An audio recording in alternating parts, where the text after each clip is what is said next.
Baik, assalamualaikum warahmatullahi wabarakatuh. Selamat sore di tempat ini. Selamat datang Mbak Desi. Mbak Desi ini adalah salah seorang warga dari dusun atau dukuh ya? Iya, Padusunan Janti. Janti Bantulan. Ya. Janti Bantulan. Nah, beliau ini akan bercerita sedikit tentang kehidupan masyarakat yang ada di dusun ini.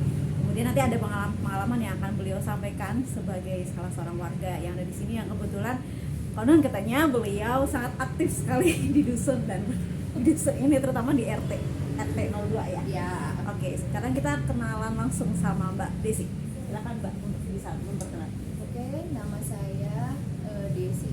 Lengkap ya? Ya, boleh. Nama saya Desi Megasari. Usia apa Usia gimana? boleh. Oke, usia saya itu 39 tahun. Terus apa lagi, Mbak?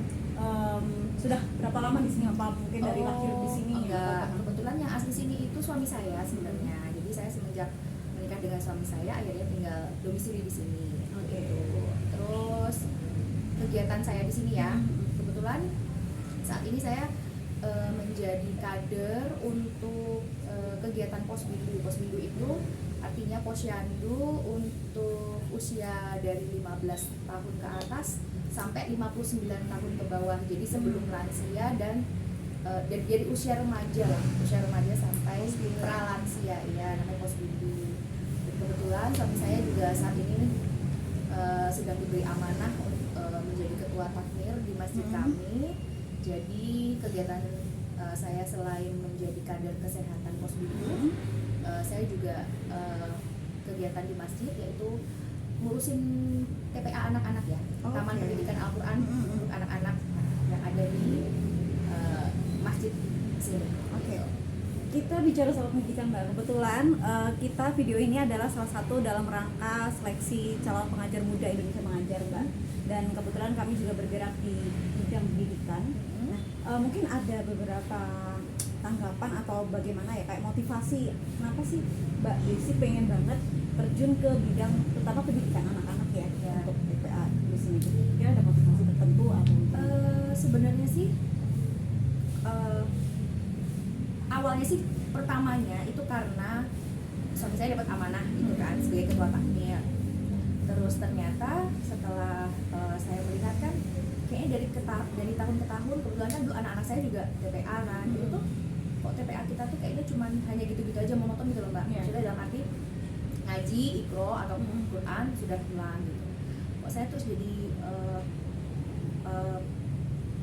berpikir gitu, kok anak-anak nggak ini ya, gimana ya kalau anak-anak itu ada, jadi kita kasih hafalan Quran, nah gitu kan istilahnya kan kayaknya tuh kalau saat ini kok belum difikirkan gitu di TPA kita, makanya yang memotivasi saya itu saya pengen anak-anak itu insya Allah pengennya sih bisa menjadi penghafal Quran gitu ya Mbak, insya Allah mudah-mudahan, kalaupun tidak ya paling tidak ada bekal gitu ya. juz 30 atau juz 29-30 mereka punya lah gitu hafalan untuk itu gitu. Jadi harapan saya pendidikan anak-anak itu nggak cuma secara pendidikan di sekolah secara apa ya kalau Formal ya, akademis ya gitu, tetapi juga pendidikan untuk di bidang agamanya karena kan kedepannya sepertinya kita tuh semua pastinya hidup menujunya arahnya ke sana ya Mbak, untuk akhirat gitu. Itu bekal untuk mereka juga, bekal untuk orang tuanya juga gitu.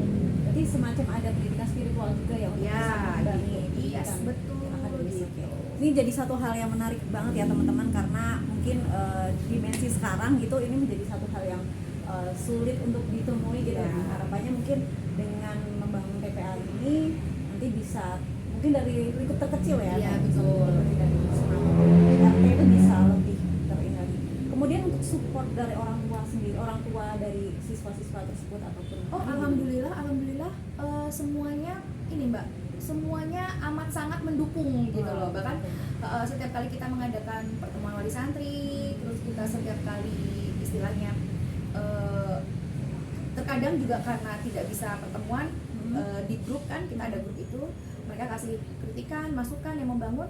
Alhamdulillah ya kita saling lah ya. Pokoknya intinya tujuannya yaitu untuk membuat anak-anak yang pertama TPA kita ada kemajuan, yang kedua yaitu tadi anak-anak menjadi penghafal Quran. Jadi selain bisa bisa mengaji, tapi mereka juga bisa menjadi penghafal Quran. Untuk support dari pemerintah desa atau kelurahan ataupun Yusuf sendiri gimana Mbak untuk TPA? Mungkin ada support dana ataupun fasilitas? Alhamdulillah kalau untuk kebetulan ini saya bukan ini ya, kebetulan tuh kita tuh berada di Padukuhan Jati yang Masya Allah banget, bapak dari dukuhnya tuh amat sangat mendukung gitu loh, amat sangat mendukung sekali. Dan alhamdulillahnya juga dari takmir sendiri, walaupun di luar suami saya takmirnya ya, dari takmir sendiri juga mendukung 100% kegiatan kita gitu. Bahkan apapun istilahnya, kalau kita butuh apa, alhamdulillah mereka support gitu. Bahkan belum lama TPA kita dapat ini Mbak, walaupun kita belum punya gedung sendiri, kita misalnya TPA masih di masjid yang sudah satu diserang di masjid. Alhamdulillah TPA kita dapat kemarin dapat dari kelurahan itu AC 2 buah.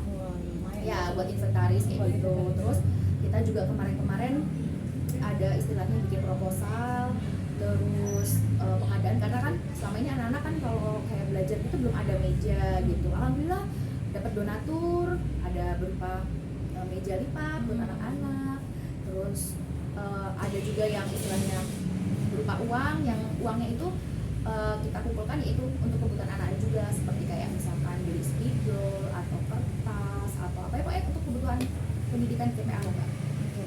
Oke Mbak, terakhir mungkin ini sebenarnya masih 6 menit ya. Kita mungkin akan ngobrol-ngobrol sama Mbak Desi nih terkait dengan pesan-pesan buat pengajar muda gitu Mbak. Mungkin selama 4 menit ke depan gitu Mbak bisa menyampaikan satu motivasi lah untuk teman-teman, terutama gimana bisa menghimpun perhatian dari masyarakat untuk bisa sadar akan pendidikan, terutama pendidikan spiritual tadi.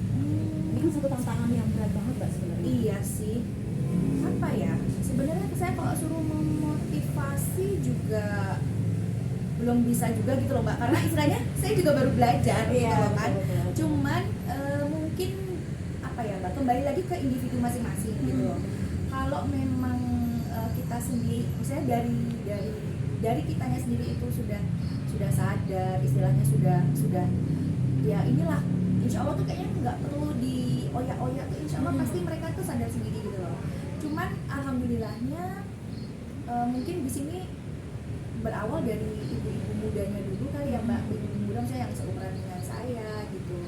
Itu tuh juga istilahnya sejauh saya di sini, di lingkungan saya ya, itu tuh alhamdulillah mereka sudah ya 95% sadar gitu loh, kalau anak itu ya nggak cuma butuh untuk pendidikan akademik aja, spiritual itu juga penting gitu buat mereka. Apalagi ya seperti kita lihat ya Mbak, kasus sekarang itu banyak banget kan ya, anak-anak kecil aja udah yang ya kayak begitulah ya kan.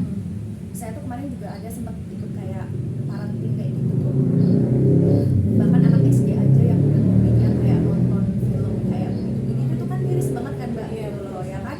Makanya saya juga istilahnya mengajak sih siapa aja gitu, kalau yang ini yuk anaknya disuruh TPA, kayak gitu. Karena balik lagi, kalau dari pondasi awalnya itu anak-anak dari kecil, insya Allah pondasi agamanya itu sudah baik, insya Allah mereka ke depannya insya Allah juga baik gitu. Karena apa ya, menurut saya ya, sepintar-pintarnya anak kalau dia itu nggak punya adab, dia nggak punya akhlak, itu kayaknya nggak ada gunanya gitu, gitu kalau menurut saya gitu tuh loh. Tapi makanya mungkin kalau ada yang ya, pengajar-pengajar muda gitu yang ini, itulah kita jangan cuma hanya melihat sisi anak itu, jangan melihat pentingnya pendidikan itu jangan cuma dari akademisnya yuk. Kalau bisa spiritualnya juga digenjot. Itu untuk mungkin nggak cuma untuk agama Islam ya, mungkin dengan agama yang lainnya juga sama aja gitu. Karena itu tadi fondasi agama itu saya rasa itu penting lah Mbak, anak-anak gitu. Karena itu tadi prinsip saya, anak kalau pinter sepintarnya apapun, tapi kalau dia nggak ada adab, dia nggak ada akhlak, akidahnya juga nggak baik, percuma gitu Mbak. Menurut saya kayak Jadi benar-benar seimbang ya gitu ya Mbak. Iya. Dan perlu juga bimbingan orang tua dalam hal ini. betul itu gini, kita yang ngajar TPA tuh berapa sih Mbak? Sehari paling lama 1,5 jam ya kan. Kalau kita di TPA seperti itu, tapi di rumah orang tua juga nggak mendukung, juga nggak ada artinya gitu. Nggak banyak di sekolah juga begitu kan Mbak, anak-anak di sekolah sama guru-gurunya seperti itu balik ke rumah kalau orang tuanya nggak ada dukungannya juga ya sama aja gitu. Itu intinya kan kita itu di luar itu hanya membantu ya, tapi kembali lagi kita kembalikan ke orang tua masing-masing gitu. Ya. Jadi ini jadi satu komponen penting ya teman-teman dan seluruh penonton video ini, terutama bagaimana membangun sinergi antara guru dan orang tua ya Mbak ya, terutama kalau bisa didukung juga oleh pemerintah untuk menyediakan fasilitas-fasilitas pendidikan. Oke Mbak, buat closing statement mungkin ada beberapa patah kata gitu untuk bisa menyemangati teman-teman menjadi pengajar muda gitu seperti apa ya. Ini 1 menit Ya. terakhir untuk bisa Inilah kita ala aja deh. Pokoknya istilahnya kita ikhlas aja deh gitu ya. Kan ya gini loh Mbak, TPA itu apa sih gitu. Mungkin kalau apa sih jadi guru TPA? Ya istilahnya kita tuh nggak ada bayaran gitu. Iya. Bayaran kita insya Allah ya dari Allah langsung gitu. Jadi ikhlas aja deh gitu dan tetap semangat lah gitu. Itu tadi intinya kalau kita mau membangun negara yang maju, negara kita kan itu semua sebenarnya tergantung dari SDM-nya. nah gitu kan. Nah, mumpung anak ya kita inilah didik anak kita Dari mumpung masih dini gitu loh maksudnya kan, kita tanamkan itu. Kalau saya sih lebih penting ya ke agamanya itu kan. Insya Allah nanti ke depannya inilah baiklah. Oke, terima kasih untuk Mbak Desi yang sudah menyempatkan waktu selama 10 tahun 10 menit ini. Mohon maaf kekurangan Mbak. Sama-sama, saya juga mohon maaf ya. Karena saya juga bukan pengajar ahli. Oke, kita sama-sama belajar di sini. Terima kasih untuk teman-teman yang sudah menyimak. Semoga ini menjadi satu bahan perenungan dan juga pencerahan untuk teman-teman kita sama-sama belajar di sini. Dan sekian untuk video kali ini. Terima kasih Mbak Desi dan seluruh penonton. Saya tutup. Wassalamualaikum warahmatullahi wabarakatuh.